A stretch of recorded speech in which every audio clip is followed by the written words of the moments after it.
Tonight, we continue our special coverage leading up to the 20-year anniversary of the Oklahoma City bombing. It is a day so many people will never forget, but one reporter brought the story to the national level. Scott Pelley. Kelly Ogle sat down with Scott Pelley on the CBS Evening News set in New York to hear how he remembers 20 years later. I was actually driving to work that day. That day was April 19th, 1995. Concern for the environment is also playing a role. CBS Evening News anchor Scott Pelley was a correspondent working out of the network's Dallas bureau when his bureau chief gave him a call. And he said, there's been some kind of an explosion in Oklahoma City. It's probably a natural gas explosion. Whatever it is, it's a big deal. We want you to go straight to the airport. I remember walking up the street, turning the corner, seeing the building. It was, at that point in my career, the worst thing I'd ever seen. And at what point did you know it was more than a gas explosion? Well, when you saw the Murrah building just collapsed in the street that way, it didn't make sense that something like that could have caused that level of destruction. The motive behind the madness is unknown at this hour. And the level of coverage that followed across the nation. I ask all Americans tonight to pray for the people who have lost their lives, to pray for the people of Oklahoma City. Stories unfolding each day, and in the end, 168 of our fellow Oklahomans killed in the blast.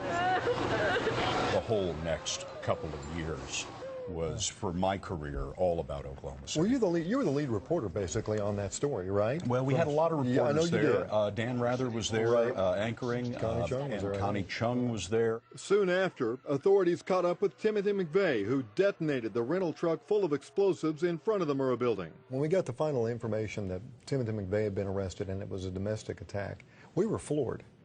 That was, though, an amazing bit of police work and police luck. Charlie Hanger, the state trooper, stopping Tim McVeigh because his license plate had fallen off and then holding him.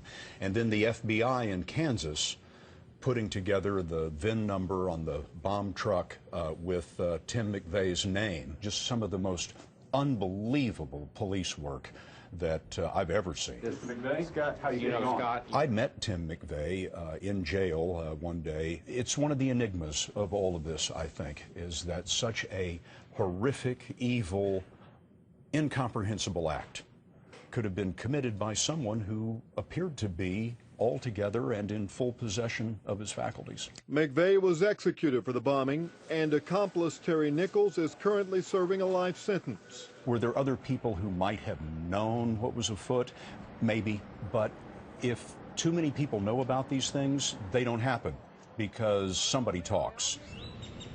Today, the Oklahoma City National Memorial and Museum fills the area where the Murrah building once stood.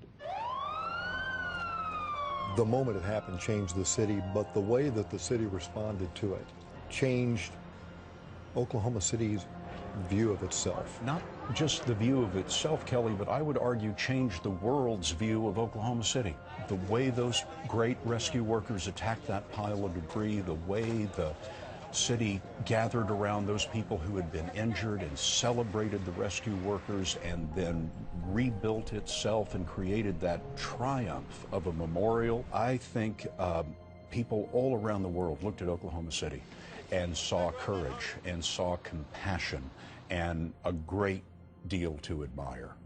Kelly Ogle, News 9. As we approach the 20th anniversary of the Oklahoma City bombing, we are looking back at the day that changed our state forever. We all remember where we were on the morning of April 19th, 1995. After the bomb went off downtown, many of us here at News 9 headed to the scene trying to get much needed information to you, our viewers. Nearly 20 years later, we sat down with our current and former colleagues to remember that day. Where were you when the bomb went off? I was in the news director's office, and Tammy walked in and said, I just got off the phone with John Hanson. There's been an explosion downtown. The minute he said it, we felt what I guess is some type of aftershock. And our building shook. An explosion of some kind downtown, a plume of smoke rising in the air. I just ran to our live center and put on a microphone. If you are anywhere downtown, you probably heard it and felt it. I got up, turned the TV on, and about that time I see Tammy's talking about it. It's the federal building, we're being told. I saw smoke coming from the building. My reaction was, it's a gas leak, and then all of a sudden, it swung around. It's absolutely incredible. has been blown away. I don't even know if I could really comprehend what I was really seeing. You knew people in that building, and so it felt like a personal stab in the heart. In a way, you felt like you were just living in hell, and you were just fighting with everything inside you to do your job. At this point, they haven't even really been able to even get to that second floor yet. I went straight to the assignment desk and said, "Where do you want me?" And they sent me to St. Anthony Hospital. The triage center has calmed down some. You see a lot of supplies behind me. You had an immediate recognition, this is the biggest thing I've ever had to deal with as a reporter and as an anchor. Perhaps more than 100 people still at the scene that need treatment, who are trapped inside. I remember kind of saying as a prayer as I came into town, let me be good enough for this. When we heard there was daycare, that was crushing. I remember Renee and Antonio Cooper and their little baby, Antonio Cooper Jr. He had that little red and white baby outfit on. And I just remember her just desperate to find her baby. I'll never forget Nicole Williams, 8 months pregnant. She has his nose and his long, skinny legs. She lost her husband. When he didn't call back, I knew that he was gone. Last words we said to each other was, "I love you." But there were good stories too. Yeah. You know, the Denny kids, when we started saying we've got 2 red-haired babiys. And we need to find the parents. So we had those moments where we were able to get families back together. Let's go out and play. Was it Friday that you were in Perry? Yeah. That we'd learned that the suspect was in Perry? A community here of about 5,500 people now thrusted in the spotlight of national attention. You could just feel the momentum of that people wanted to see him, and they wanted him to know how we felt. Justice needs to be done, and it needs to be done swiftly. When they brought him out and those people started booing. At that point, I was just an angry Oklahoman watching. How did that event change you as a person, as a journalist? I'm going to try not to cry. And you don't cry? Not very often. Not very often. It created like a trust in this market with people. Are you okay?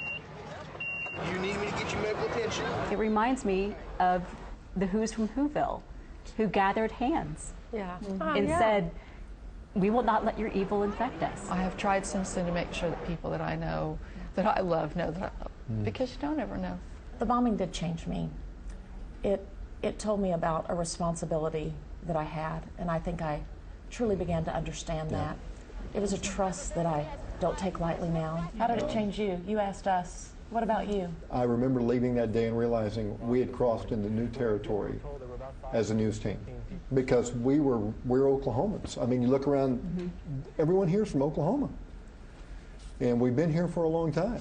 And you know, they were our friends and neighbors who died down there, who were impacted by this. I think what we saw was a community that just stepped up at every level, at the grassroots level, at the municipal government level, at the state level. Then we have to figure out what we have to do to make sure this doesn't recur.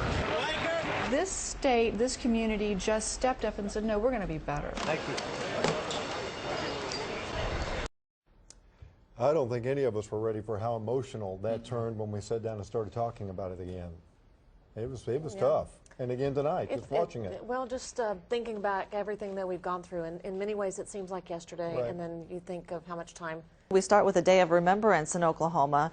We honor the 168 lives taken in the Murrah building bombing and the day that changed us forever. Families will pay tribute to the victims, survivors, rescue workers, and the resilient spirit of Oklahoma. News 9's Robin Marsh joins us live from the Survivor Tree at the Oklahoma City National Memorial. Hi, Robin. Well, good morning, Dana. And as I begin our broadcast here from downtown at the National Memorial, it's a peaceful morning just like it was 20 years ago on April 19th, 1995. And our backdrop for you this morning is something that we will remember, reflect on, and never forget. It is a very serene setting here this morning, so calm, the birds are chirping, and it's just so peaceful, like it always is, it seems to be down here at the memorial. And so today we will begin our coverage. The ceremony will start at 8:45 this morning as you glance at the chairs as we remember those 168 lives that were taken from us, family, friends, neighbors, colleagues, for so many. We never forget. We remember today, 20 years later. 8:45, the mission statement will be read. Then that poignant 168 seconds of silence for each life that was stolen so short. The dignitaries today, the leaders in charge on that day 20 years ago, former Oklahoma City Mayor Ron Norick, Governor Frank Keating at the time, President Bill Clinton, as many of you have heard, is here. We'll also hear about the city changed forever from our current mayor, Mick Cornett. Governor Fallon will talk about the new state standard and the Oklahoma standard. And so if you can't make it down here today, there is a way for you to be involved. And so many people have been wearing these blue wristbands that have been handed out. And it's just a commitment to the Oklahoma standard that we've all come to know and that the nation learned of here from Oklahoma's response to the bombing 20 years ago. And what they're asking of all of us is just three things: service. Do some type of service, giving to someone, giving of your time, a gesture. Then the commitment to honor those lives that were taken. Visit the Oklahoma City National Memorial. They have spent millions of dollars upgrading this facility, and if you haven't been here in some time, I just would encourage you to bring your family down, and it's something that needs to be close to our hearts always. And then finally, just kindness. Doing a random act of kindness. Those three things are part of the Oklahoma standard that we've all come to know and love and represent. And so we'll continue our team coverage here this morning. Again, the ceremony will begin down here at the memorial at 8:45. Dana, back to you. Robin, thank you. Well, we come here to remember those who were killed, those who survived, and those who were changed forever. The powerful mission of the memorial since its inception, created to offer comfort, strength, peace, hope, and serenity. News 9's Carl Torp continues our team coverage from the National Memorial. Good morning, Carl.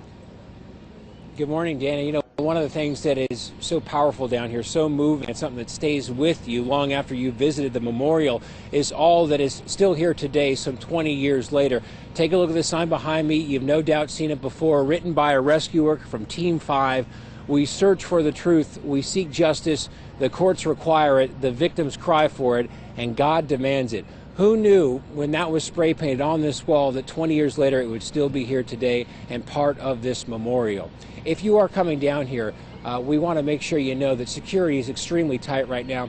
We have seen canine units all over the place. We also saw just a few minutes ago some guy that was not too far from us just kind of taking a look at what was going on down here, kind of shooed away, if you will, by police officers here. So if you don't have a ticket, it's just best to watch the 90-minute program live on our air, and then you can come down and visit the museum afterwards, which will be open to the public starting at 10 o'clock. But we are expecting about 3,800 people down here at least, and when you factor in all the media, all the security, probably 4,000 people to see a very special remembrance ceremony beginning right around 8:45. Live from the memorial, I'm Carl Torp, News 9. Dana, back to you.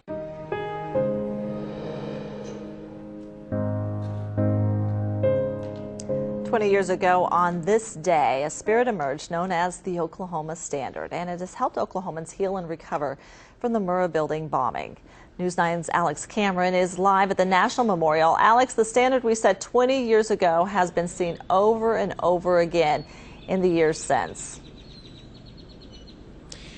Dana, this is what's going to happen here today is really such an important part of what this memorial was created to do, but also for the city, and that's just to continue to offer hope and peace. In fact, in the mission statement, it says, "May this memorial offer comfort, strength, peace, hope, and serenity." And right now, it is definitely offering a lot of peace and serenity. The loudest noise down here is being offered up by the birds that are flying around. I'm going to step out of the way here, and you can see it's fairly quiet down here right now. Not a whole lot of people. Mostly it's members of the media. There's a lot of security down here. You can see in that shot there the field of chairs. Each one of the 168 chairs has been adorned with a rose. There are a number of wreaths that have been prepared for each of the 23 agencies that was in the Murrah building when the bomb went off. You can maybe see the podium area there and the empty chairs where the dignitaries are going to sit today when the ceremony is underway. And just a beautiful morning out here. You know, one of the things that I sometimes forget about is that this place, the design for this memorial was such a big deal. There were more than 600 designs submitted, and it got narrowed down to 5 and then eventually 1. That was selected in July of 1997. The outdoor memorial was built, the museum was built, the outdoor memorial dedicated 15 years ago today by President Clinton. Of course, President Clinton will be back here again today, and of course, that's one of the big reasons for so much security. We just saw the bomb-sniffing dogs going around making a sweep of the area just a short time ago. Very heavy security presence, as you would expect. But over the years, Dana, there have been more than 5 million visitors to this outdoor memorial, 2.5 million visitors to the museum, and certainly by the end of today there will be several thousand more as we remember 20 years. We'll be here and we'll have more for you in a little while. Dana, now back to you. You're looking at a live picture there of the Oklahoma National Memorial and Museum. We will check in with Adriana Ivashinsky, one of many reporters down there this morning, after the break.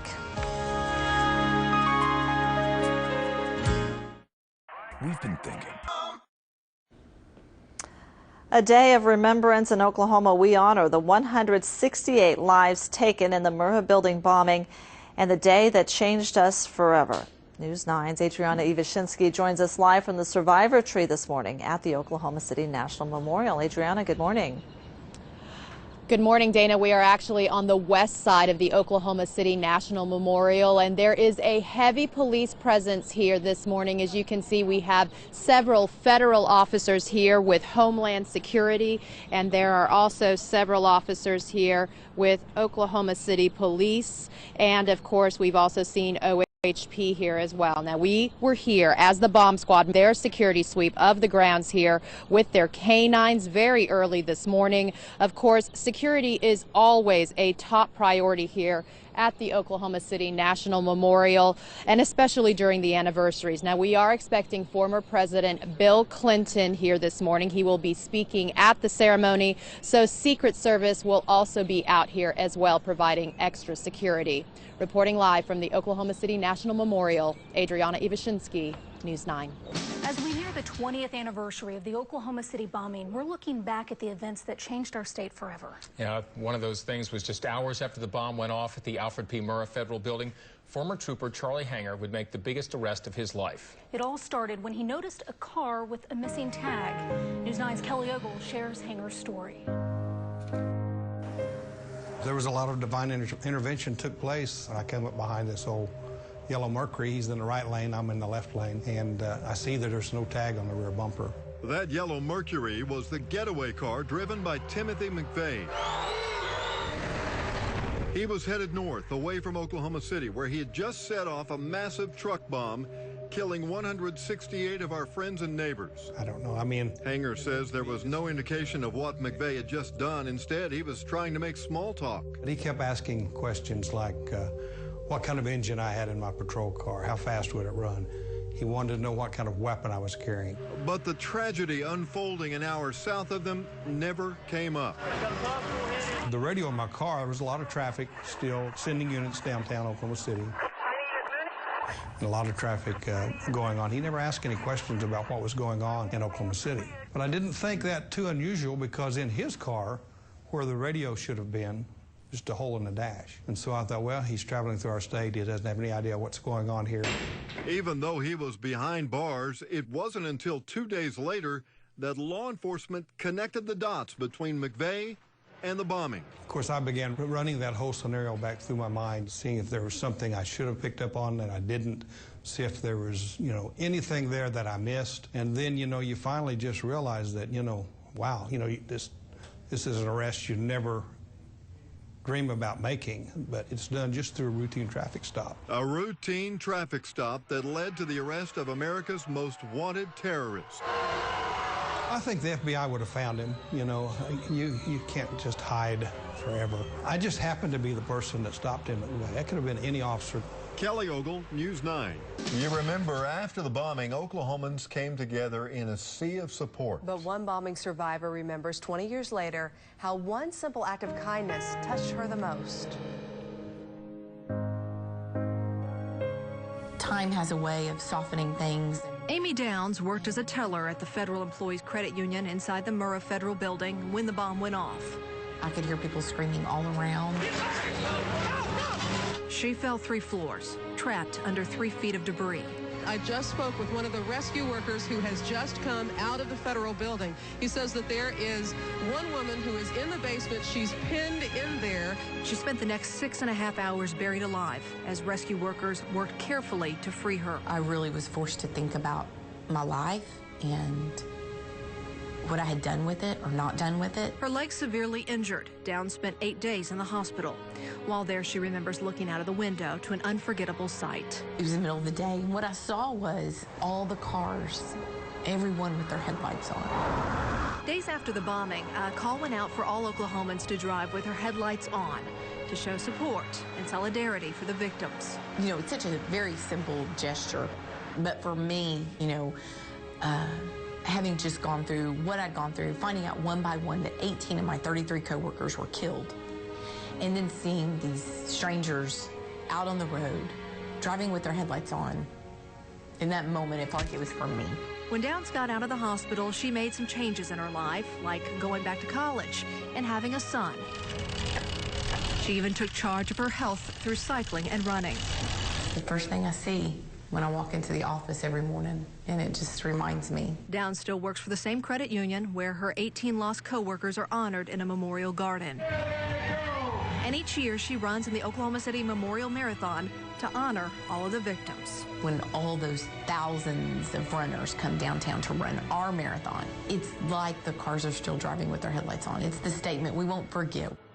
20 years later, the Oklahoma City bombing remains the most significant act of domestic terrorism in this country. While many Oklahomans wanted swift justice against the man responsible, Timothy McVeigh was entitled to a defense. I sat down with the man who represented them to talk about the experience and the search for John Doe number 2. He shook my hand and he said, "Well, Stephen, I hope I haven't signed your death warrant."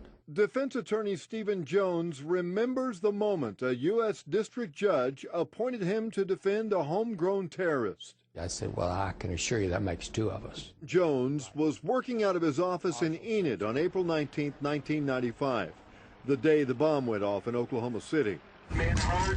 It was also the 2nd anniversary of the government siege of the Branch Davidians compound in Waco.